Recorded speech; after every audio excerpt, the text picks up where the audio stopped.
இப்ப சோதனை வரும்போது இறை நம்பிக்கை கொண்டவனுக்கு குர்ஆன் கொடுக்கக்கூடிய வழி அலா பிதிக்ரில்லாஹி தத்மஇன்னுல் குலூப். அல்லாஹ்வுடைய நினைவுக்கு வா, அல்லாஹ்வின் பக்கம் வா, அங்கதான் உனக்கு நிம்மதி இருக்கு. தொழுகைக்கு வா, அதுதான் உனக்கு நிம்மதி இருக்கு. உனக்கு இந்த உலகத்துல சிரமங்களை தாண்டி சோதனைகளை தாண்டி நிக்க முடியலையா, சுஜூதுல விழுந்து ரப்புக்கு முன்னாடி அல்லாஹ்வுடைய நினைவுல அலா பிதிக்ரில்லாஹி தத்மஇன்னுல் குலூப். அவனுடைய நினைவுல தான் உன்னுடைய உள்ளத்துடைய அமைதி இருக்கு. அல்லாஹ்வுடைய அமைதியை நோக்கி தான், அல்லாஹ்வுடைய நினைவை நோக்கி தான். சோதனையிலிருந்து வெளியே வரணும்னா யார் நாடனா முடியும்? இந்த ஸ்ட்ரெஸ்ல இருந்து வெளியே வரணும்னா யார் நாடனா முடியும்? யாருடைய கையில இந்த இருளை, என் வாழ்க்கையில இருக்கக்கூடிய இந்த இருளை வெளிச்சமாக்க முடியும்? எனக்கு இருக்கக்கூடிய சிரமங்களை நீக்க முடியும்? அல்லது இதை விட சிறந்த ஒன்றை அல்லாஹ் எனக்கு கொடுக்க முடியும்? யார் கொடுக்க முடியும்? அல்லாஹ். அவனின் பக்கம் தான் போவான்.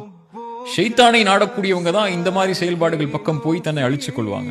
சோதனை வந்தவன் ஒரு இறை நம்பிக்கை கொண்டவன் அல்லாஹ்வின் பக்கம் போய் அதுல இருந்து வெளியே வரக்கூடிய, அதுல நிம்மதி தேடக்கூடிய இடங்களுக்கு போயிடுவான். இதான் இறை நம்பிக்கை கொண்டவனுடைய பண்பு.